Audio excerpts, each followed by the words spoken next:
All right, let's dive into prisons today. Sounds good. We're tackling Michel Foucault and his book, Discipline and Punish, The Birth of the Prison. Oh, Foucault. This will be good. It really makes you rethink how you see the whole system. Yeah, it's not just about locking people up. It's a whole way of thinking about power and control. So we're going beyond just like the history of prisons. Yeah. Right? We're looking at how they're connected to like bigger societal forces. Right. Foucault argues that prisons are part of this thing he calls disciplinary power. Disciplinary power. Yeah. Okay, I'm intrigued. Break that down for us.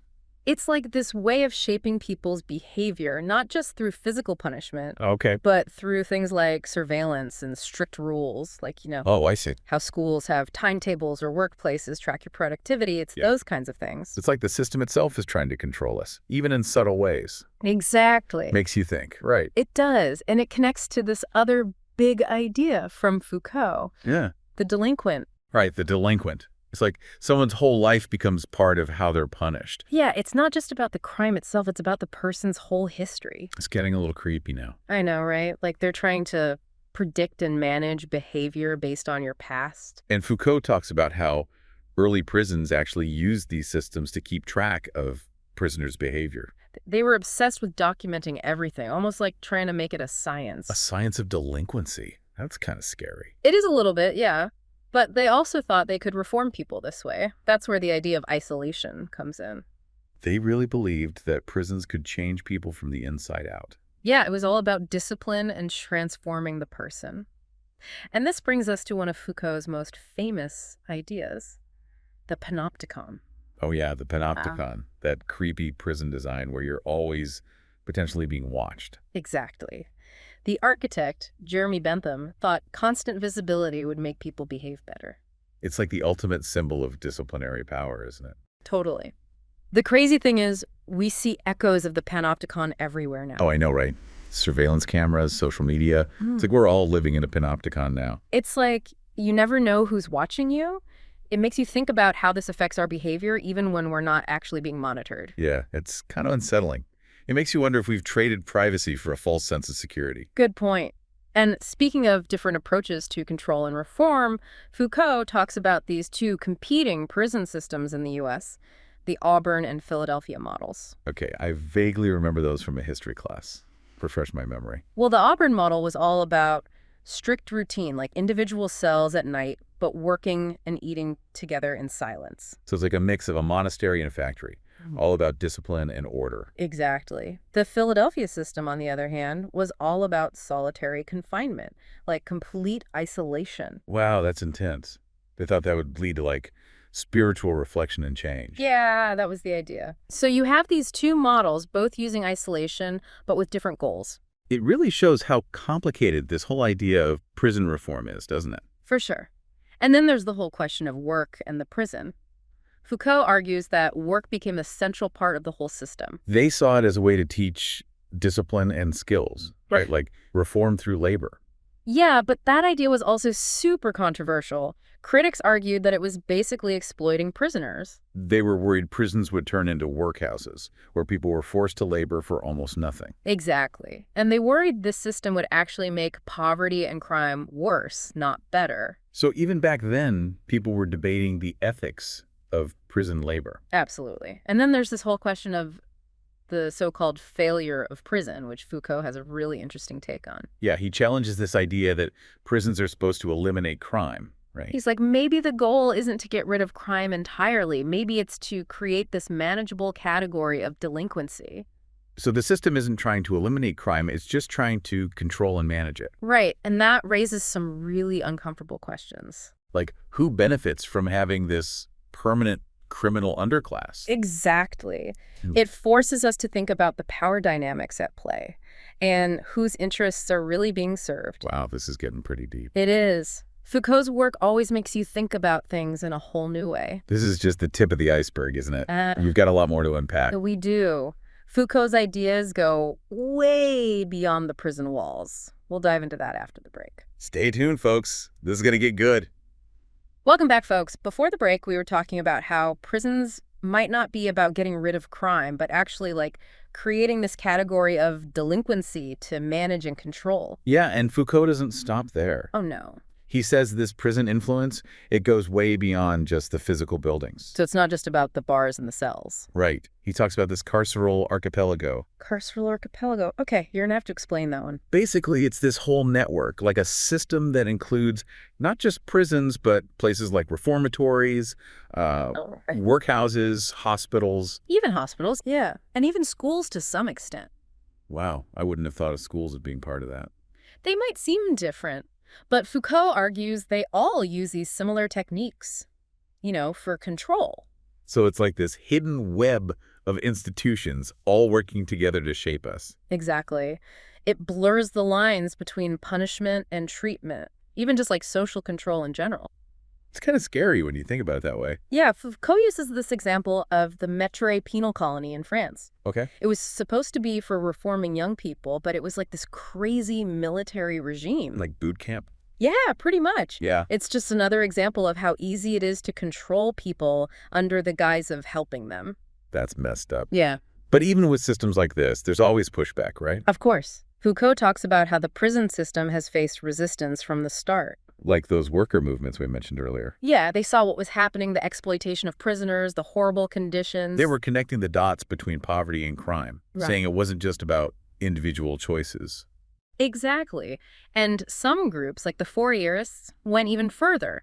They said crime was a form of rebellion. Rebellion. Against what? Against the whole system, like an unjust social order. So they're saying instead of punishing people, we should be addressing the root causes of crime. Right. Things like social inequality and economic exploitation makes you think, huh? It does. Yeah. It's like, are we just putting a Band-Aid on a much bigger problem? That's the challenge Foucault throws at us. He doesn't give easy answers, but he makes us ask the tough questions. He's making us think critically about the whole purpose of prisons and what real justice looks like. It all comes back to that idea of a disciplinary power we talked about earlier. Right, that it's not just about prisons, it's in all parts of our lives. Think about how our lives are structured by rules, schedules, expectations. At work, at school, everywhere. Foucault called these docile bodies. Like, we're trained to conform. It's kind of depressing when you think about it like that. But it's also about becoming aware of it, recognizing those subtle forms of power all around us. So we can start to question them and maybe even resist them. Exactly. It's about understanding how power operates, even in those invisible ways. Foucault's work is like a wake-up call, isn't it?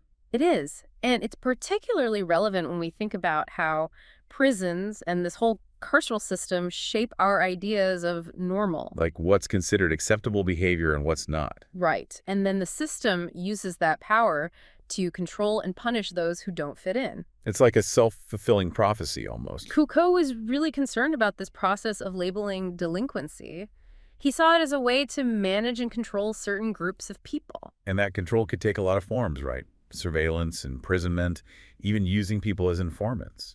It's a really complicated web of power. It makes you wonder who really benefits from all of this. And it's important to remember that this whole system often intersects with other social inequalities. Like racism and classism. Exactly. It's not just about individual choices, it's about these larger social forces at play. So we have to keep that in mind when we're talking about solutions, right? Absolutely. But before we go there, it's important to acknowledge that Foucault's work has its critics too. Oh yeah, there are always different perspectives. Some people question his historical accuracy. Others say he focuses too much on power and not enough on the experiences of those actually caught in the system. It's good to hear those different viewpoints. But even with those criticisms, Foucault's work is still so relevant today. It sparks important conversations about punishment, power, and how we define deviance. Okay, so with all that in mind, let's look at some specific examples that Foucault uses. Sounds good. Like, he talks about how public executions evolved over time. Remember how he said the shift to prisons wasn't just about being more humane? It was about a fundamental change in how punishment worked in society. Public executions were all about spectacle, right? Pain, suffering, showing the power of the ruler. It was a very public display of authority, a way to instill fear and deter crime. Almost like a ritual, right? Like society confronting its own darkness. Exactly. But then things start to change as we move into the modern era. Like, there's that description in the research of a penitentiary carriage. Ah, yes. A way to transport prisoners discreetly, without all the spectacle. It's like they were trying to make punishment invisible. It's that shift from public display to private discipline that Foucault is talking about. So punishment becomes less about outward shows of power and more about controlling the individual's mind and body. And that's where the prison comes in, with its focus on isolation, surveillance, and reform. It's not just about locking someone up, it's about reshaping them. And remember, this shift is about more than just physical confinement. It's about a whole new way of thinking about power, knowledge, and how we control people. Foucault uses some pretty vivid language to describe this, like when he talks about the chain gang. I remember that. He called it a festival of the departing convicts. It was this chaotic spectacle that actually allowed for some resistance from the prisoners. I love that quote from the source material. He called it a saturnalia of punishment, a penalty turned into a privilege. It captures that strange mix of punishment and celebration that was part of public executions. But as the system evolved, that public spectacle became a problem. The authorities wanted more order, more control. They didn't want all that chaos and disruption. So they shifted to things like the penitentiary carriage. It's like a mobile prison, all about surveillance and control. Even though the carriage was only used for a short time, it represents this bigger change. It's a symbol of that move towards discretion and control. It's interesting how those anxieties around public executions, like the fear of disorder and resistance, are still relevant today. Even though we don't have public hangings anymore, we still worry about those same things. It speaks to these deeper issues of how we balance control and justice. And how we deal with the visibility and invisibility of punishment. We're still wrestling with those same tensions today. Okay, this is a lot to take in, but I think I'm starting to understand what Foucault is getting at. It's about seeing the prison not just as a building, but as a part of this much larger system of power. It affects us in so many ways, even if we don't realize it. And it's about understanding how power works, even in its most subtle forms. This is why we do this deep dive, right? To challenge our assumptions and see the world in a new way. Exactly. And that's what makes it so fascinating. We're not just talking about prisons. We're talking about power and how it shapes our lives. It's about understanding how we're all caught up in these systems of control. And hopefully finding ways to resist them and create something better. That's a good place to leave it for now. We'll continue this conversation in the next part of our deep dive. Sounds good. We've been talking about some pretty heady stuff today, all these systems of control and punishment. It's kind of a downer. I hear you. It can be tough to confront this stuff. But Foucault doesn't just leave us there, right? He also talks about ways to resist. Yeah, absolutely. He believed that where there's power, there's always resistance. So there's hope. Always. And he points to historical examples like the worker movements we discussed. They were criticizing the exploitation of prisoners, the link between poverty and crime. They saw how the system was used to control the working class, and they weren't having it. And some groups even saw crime itself as a form of rebellion. Exactly. Like the Fourierists, they said crime was a pushback against an unjust system. So instead of just punishing individuals, we should be looking at the bigger picture, the social and economic factors that lead people to crime. Exactly. It's about addressing the root causes, not just the symptoms. Okay, but that's a pretty big challenge. Like, where do we even start? Well, one thing Foucault emphasizes is the importance of challenging those dominant narratives. You mean those stories that justify the carceral system? The ones that say prisons are the only answer? Right. We need to dismantle those stories and expose the power dynamics behind them. We need to show the human cost of mass incarceration, the impact it has on real people's lives. And beyond just critiquing the system, we have to start imagining and building alternatives. Like, what would a world without prisons actually look like? It would mean investing in restorative justice programs, community-based solutions, things that actually address the underlying causes of crime. It's about creating a society where everyone has genuine opportunities. Yeah.